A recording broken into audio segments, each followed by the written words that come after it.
नमस्कार मित्रों, मेरा नाम है आदित्य। आप देख रहे हैं एडवोकेट आदित्य यूट्यूब चैनल।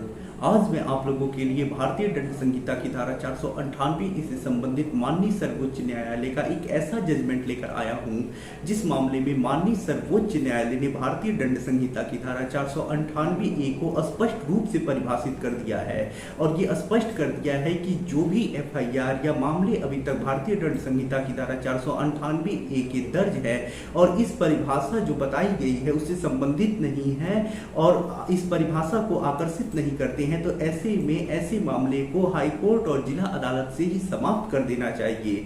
तो माननीय सर्वोच्च न्यायालय का पति के पक्ष में बहुत ही ज्यादा इंपॉर्टेंट जजमेंट मैं आप लोगों के लिए लेकर आया हूं, जिसे यूज करके लाखों पति भारतीय दंड संहिता की धारा 498 के झूठे मुकदमे को रद्द करा सकते हैं। और ये एक लैंडमार्क जजमेंट है, सुप्रीम कोर्ट का जजमेंट है। पूरे भारत में कहीं भी इस जजमेंट को रूलिंग के तौर पे आप लगा सकते हैं।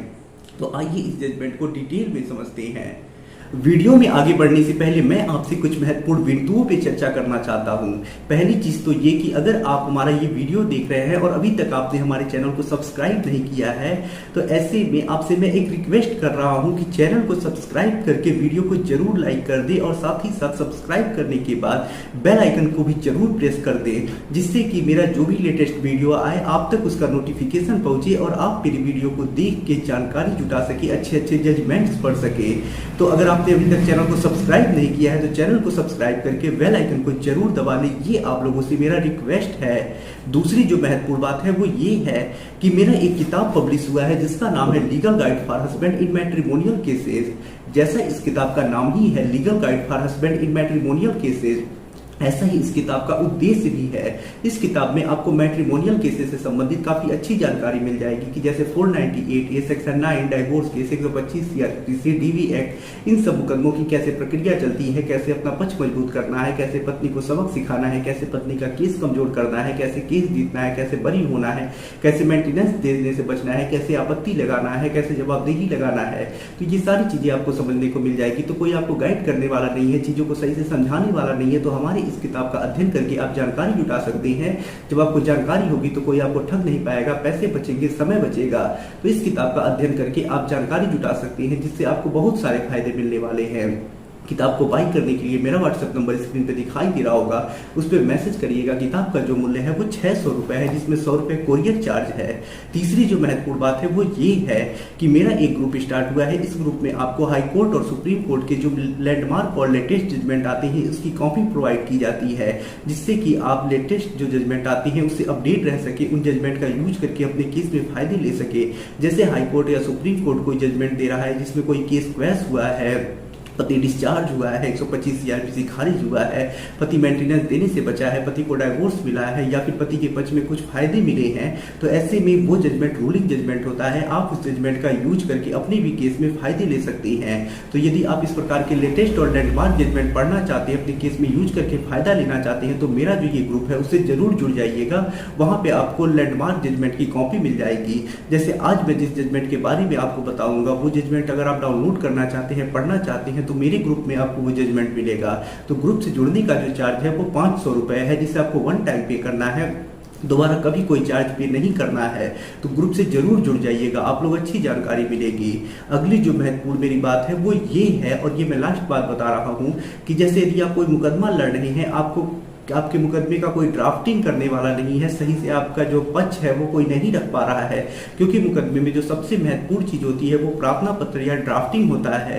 तो यदि आप ड्राफ्टिंग नहीं कर पा रहे हैं या फिर आपका कोई ड्राफ्टिंग नहीं अच्छे से कर पा रहा है, तो ऐसे में आप अपनी ड्राफ्टिंग मुझसे करा सकते हैं।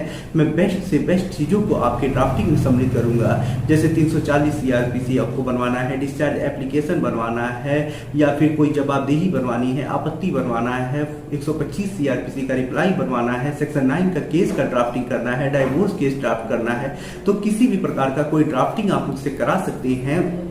और ये सारी सुविधाएं लेने के लिए मेरा व्हाट्सएप नंबर स्क्रीन पे दिखाई दे रहा होगा, उस पर मैसेज करिएगा। जैसा भी सुविधा आपको चाहिए आप बताइएगा, हमारी तरफ से आपको सुविधा दी जाएगी और बेस्ट चीज़ें आपके लिए प्रोवाइड की जाएंगी। तो आइए अब अपने महत्वपूर्ण वीडियो पे आते हैं और आगे की चीज़ों को समझते हैं। तो देखिए, ये जो जजमेंट आया है वो माननीय सर्वोच्च न्यायालय के द्वारा आया हुआ एक इम्पॉर्टेंट जजमेंट है और लैंडमार्क जजमेंट है।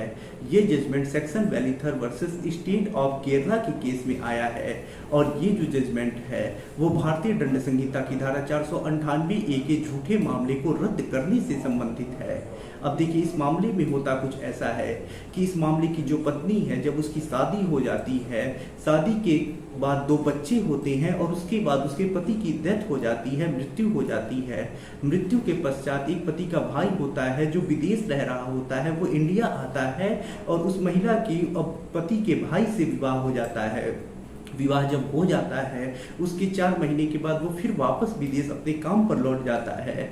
इधर वो पत्नी अब उसके बाद लगती है सब घर वालों पे पति के ऊपर आरोप लगाने और जाके थाने में ये कंप्लेन करती है कि उसका पति उससे पहले बातचीत किया करता था, विदेश गया तो वहाँ से पत्र भेजा करता था, बातचीत किया करता था, पैसे भेजता था, जरूरत के सामान खरीद के भेजता था, उसे काफ़ी लाड प्यार करता था और उसके बाद वो उसने बात तक करना बंद कर दिया।